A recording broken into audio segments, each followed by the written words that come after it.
Then one of their cronies told me their mom's dead and I rubbed it in. Fuck you and your dead mom!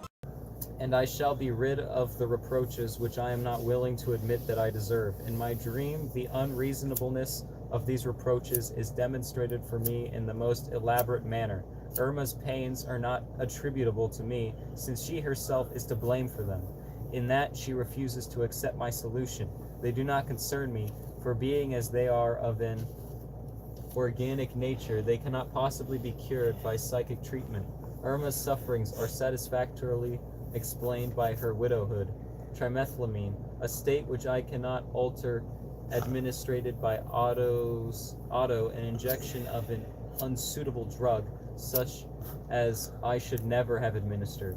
Irma's complaint is the result of an injection made with an unclean syringe, like the phlebitis of my old lady patient, whereas my injections have never caused any ill effects. I am aware that these explanations of Irma's illness, which unite in acquitting me, do not agree with one another, that they even exclude one another. The whole plea for this dream is nothing else, recalls vividly the defense offered by a man who was accused by his neighbor of having returned a kettle in a damaged condition.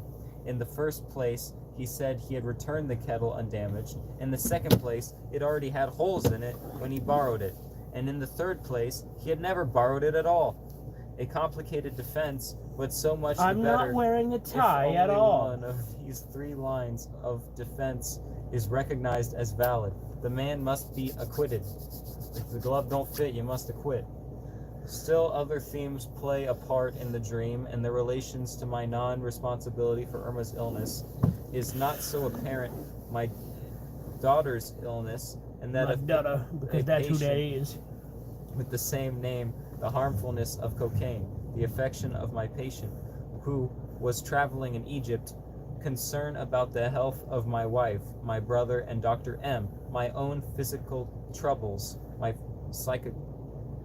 physical troubles, and anxiety concerning my absent friend, who is suffering from suppurative rhinitis. But if I keep all these things in view, they combine into a single train of thought, which might be labeled concern for the health of myself and others, professional conscientiousness. I recall a vaguely disagreeable feeling when Otto gave me the news of Irma's condition.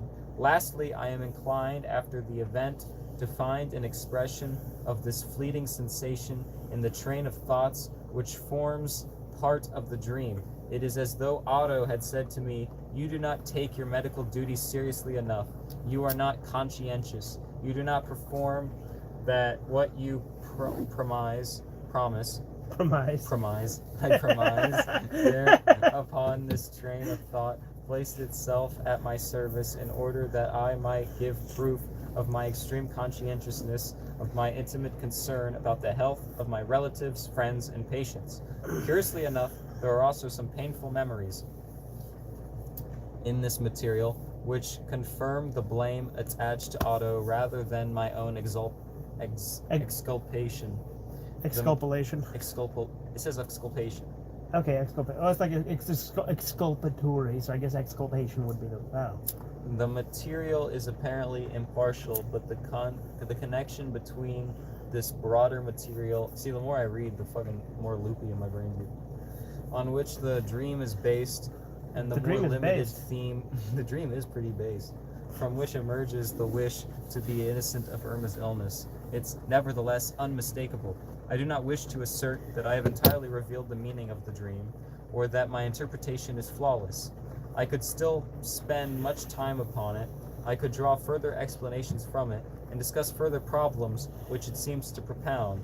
I can even perceive the points from which further mental associations might be traced, but such considerations as are always involved in every dream of one's own prevent me from interpreting it farther. Those who are over ready to condemn such reserve should make the experiment of trying to be more straightforward. For the present, I am content with the one fresh discovery which has just been made. If the method of dream interpretation here indicated is followed, it will be found that dreams do really possess a meaning, and are by no means the expression of a disintegrated cerebral activity, as the writers on the subject would have us believe.